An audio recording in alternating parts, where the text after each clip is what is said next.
Assalamualaikum warahmatullahi wabarakatuh. Perkenalkan, nama saya Fitri Nur Azizah dari Universitas Gunung Kidul, Yogyakarta, program studi Administrasi Negara semester 5. Saya di sini akan mempresentasikan tentang kepemimpinan dan teori komunikasi dari mata kuliah perilaku organisasi. Yang pertama, saya akan menjelaskan tentang definisi kepemimpinan. Di sini saya mengambil definisi dari para ahli. Yang pertama, James A. F. Stoner mengatakan kepemimpinan adalah proses mengarahkan dan mempengaruhi aktivitas yang berkaitan dengan pekerjaan dari anggota kelompok. Yang kedua, Keating Charles J. mengatakan kepemimpinan adalah suatu proses atau sekelompok orang untuk mencapai suatu tujuan bersama.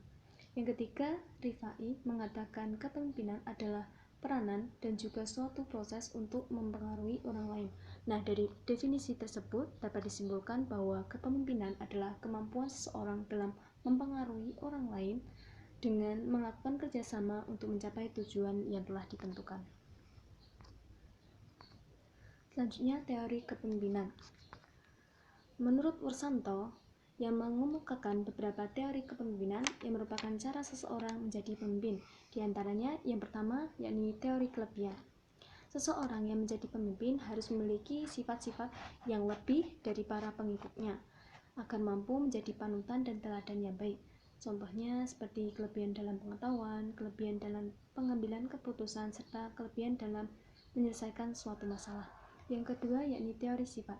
Teori sifat itu seseorang yang menjadi pemimpin harus memiliki sifat-sifat yang baik agar dapat diteladani oleh orang-orang yang dipimpin serta masyarakat luas. Yang ketiga, teori keturunan. Teori keturunan, ini seorang dapat menjadi pemimpin karena keturunan atau warisan. Apabila orang tuanya seorang pemimpin, maka anaknya otomatis akan menjadi pemimpin pula. Yang keempat, teori karismatik. Ini seorang yang menjadi pemimpin harus mempunyai karisma yang biasanya memiliki daya tarik kewibawaan dan mempunyai pengaruh yang sangat besar. Yang kelima, teori bakat. Pemimpin itu lahir karena bakatnya, maka harus dikembangkan secara terus-menerus, misalnya dengan memberikan kesempatan kepada orang tersebut untuk menduduki suatu jabatan. Yang keenam, teori sosial. Setiap orang mempunyai bakat menjadi pemimpin asalkan dia diberikan kesempatan. Nah, setiap orang dapat dididik menjadi pemimpin karena masalah kepemimpinan dapat dipelajari baik pendidikan formal maupun pengalaman praktek.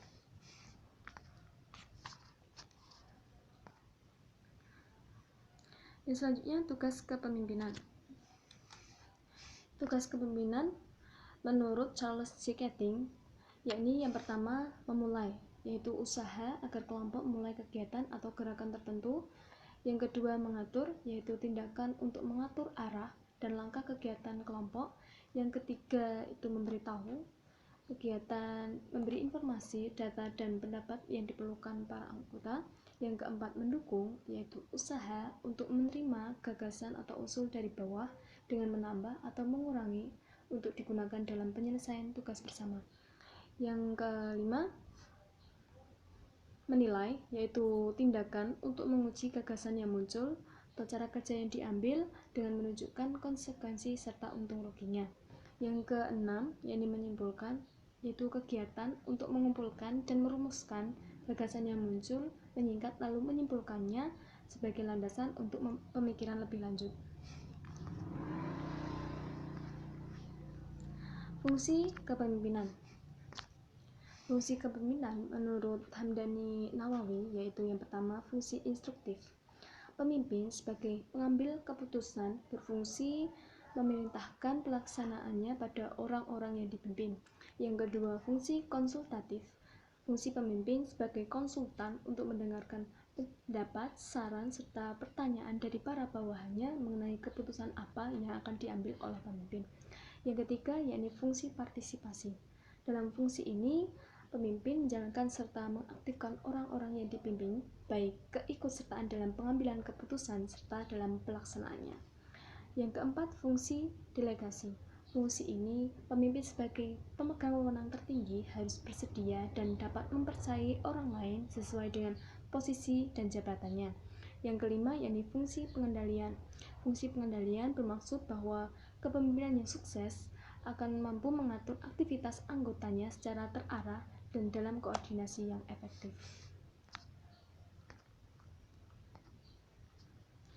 Selanjutnya saya akan menjelaskan tentang teori komunikasi. Yang pertama, teori adalah serangkaian konsep, definisi, dan proposisi yang disusun secara sistematis untuk menjelaskan dan meramalkan suatu fenomena tertentu. Kedua, komunikasi adalah proses pengiriman atau penyampaian pesan dari satu pihak atau komunikator kepada pihak lain yang disebut komunikan dalam usaha mendapatkan saling pengertian untuk mencapai suatu tujuan. Yang ketiga, istilah teori komunikasi mengacu pada sejumlah ide atau gagasan yang terkait dengan proses komunikasi. Nah, proses komunikasi itu yakni pertama, diawali dengan menetapkan informasi, ide, gagasan oleh pengirim pesan atau komunikator. Yang kedua, proses pengiriman informasi atau pesan yang telah disusun lalu encoding melalui saluran atau media komunikasi.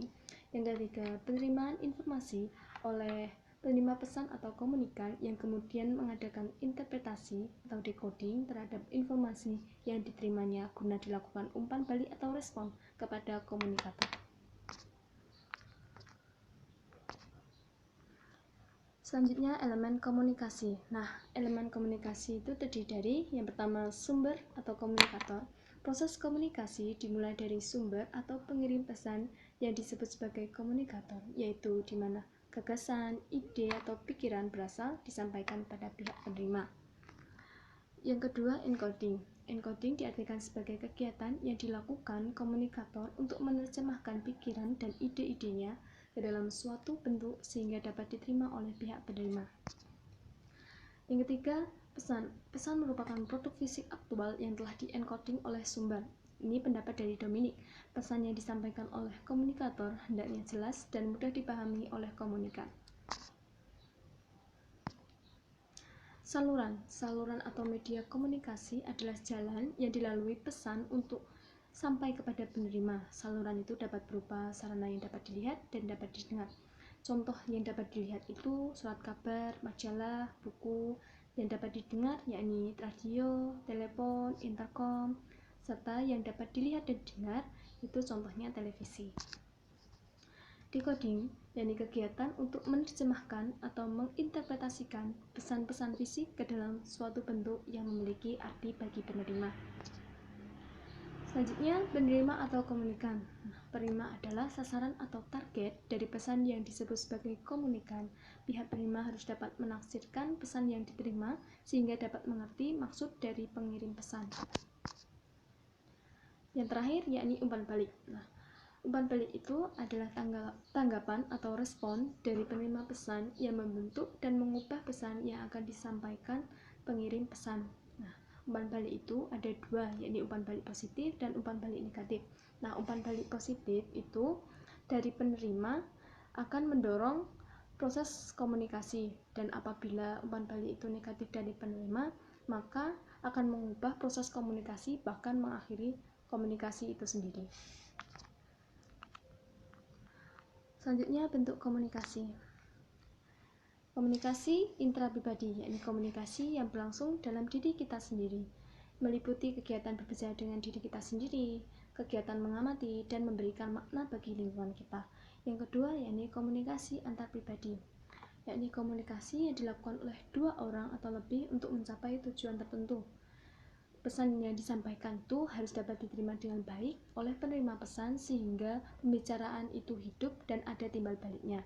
Yang ketiga, yakni komunikasi kelompok. Komunikasi yang berlangsung antara seseorang dengan sekelompok orang yang jumlahnya lebih dari dua. Yang keempat, yakni komunikasi massa. Komunikasi yang melibatkan banyak orang atau melalui media massa. Tujuan komunikasi. Yang pertama, yakni agar pesan yang disampaikan dapat diterima oleh orang lain. Yang kedua, dapat memahami orang lain. Yang ketiga, gagasan dapat diterima oleh orang lain. Yang terakhir, yakni mempengaruhi orang lain untuk melakukan sesuatu. Berikut daftar referensi yang saya gunakan untuk membuat presentasi ini.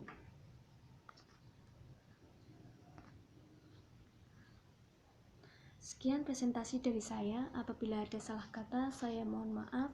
Dan apabila dari teman-teman ingin mengajukan pertanyaan, masukan maupun tanggapan, harap tulis di kolom komentar.